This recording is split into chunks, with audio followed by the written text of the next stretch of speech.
उज्जैन में मोहर्रम के जुलूस के दौरान हुई घटना को लेकर मध्य प्रदेश कांग्रेस सरकार ने यहां पर एक प्रेस वार्ता लेकर बगैर हकीकत जाने मुस्लिम समाज पर डंडे बरसाने का आरोप लगाया है। उज्जैन पुलिस अधीक्षक ने यहां पर घटना को लेकर जो प्रतिक्रिया दी वह मिथ्या और झूठी है। उज्जैन के समस्त धार्मिक और जो पूर्व में एक शांति समिति की एक बैठक होती है, जो भी जुलूस निकलने वाला है, लेकिन मोहर्रम के संबंध में किसी भी प्रकार की कोई बैठक नहीं बुलाई गई थी। एक बैठक में यह मार्ग परिवर्तन करना है, उस विषय पर भी कोई चर्चा नहीं की गई, ना ही कोई सहमति इस पर ली गई थी।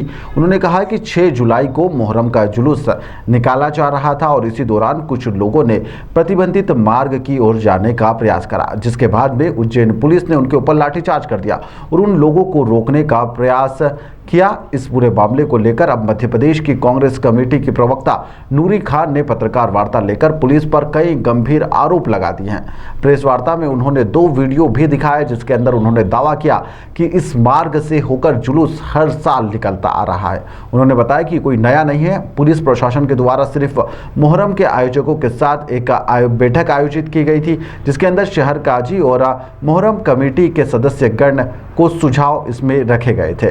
मीटिंग में पुलिस कप्तान स्वयं मौजूद नहीं थे। मार्ग पर परिवर्तन की कोई चर्चा और सहमति नहीं ली गई थी। अगर पुलिस यहां पर उनके पास में कुछ प्रूफ है तो वह प्रूफ करके दिखाए कि उन्होंने मार्ग परिवर्तन के लिए पहले से कोई दिशा निर्देश जारी करे थे। कोई साक्ष्य अगर उनके पास में है तो वह पेश भी कर सकते हैं। इस दौरान 2 वीडियो भी पेश किए गए। और जा रहे हैं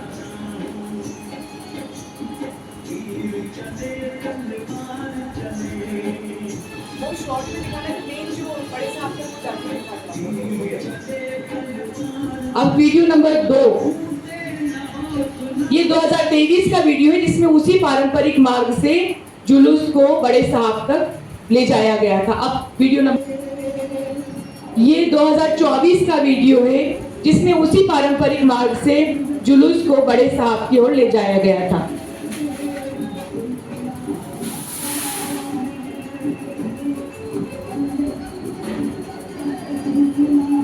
देखिए, उज्जैन में सभी धर्म और समाज के अपने जुलूस, अपनी यात्राएं निकाली जाती है।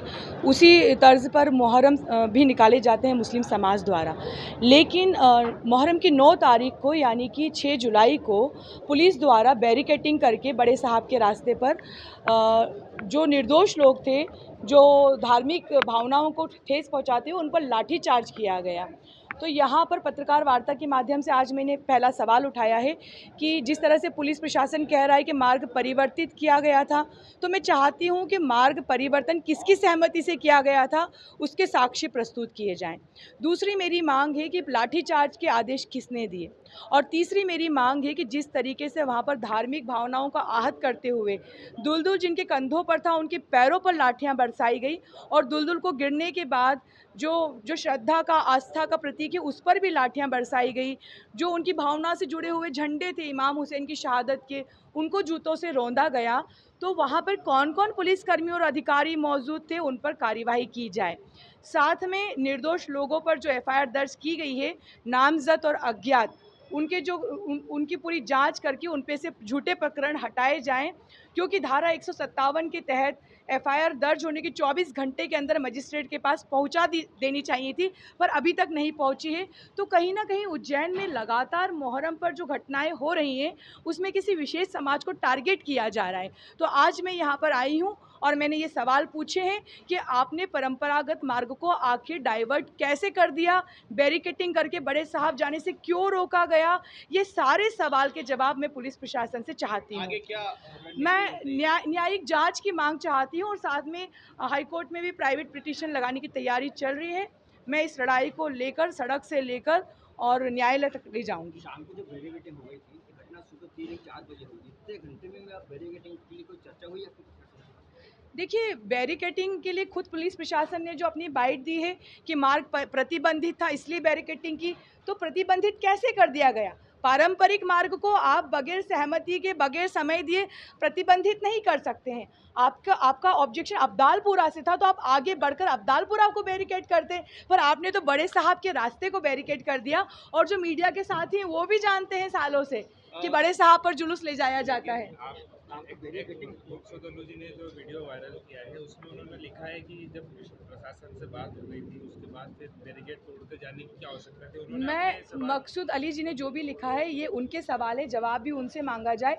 मैं यहाँ पर एक सामाजिक लड़ाई लड़ने के एतबार से आई हूँ और ये लड़ाई बहुत जायज़ है क्योंकि अन्याय हुआ है, मुझे न्याय की उम्मीद है। वो पुलिस प्रशासन का ये कहना है कि जिधर बड़े साहब बैठते हैं उधर महिलाएं और बच्चे बहुत बड़ी तादाद में थे, अगर वो लोग उधर घुसते तो कोई घटना भी हो सकती थी।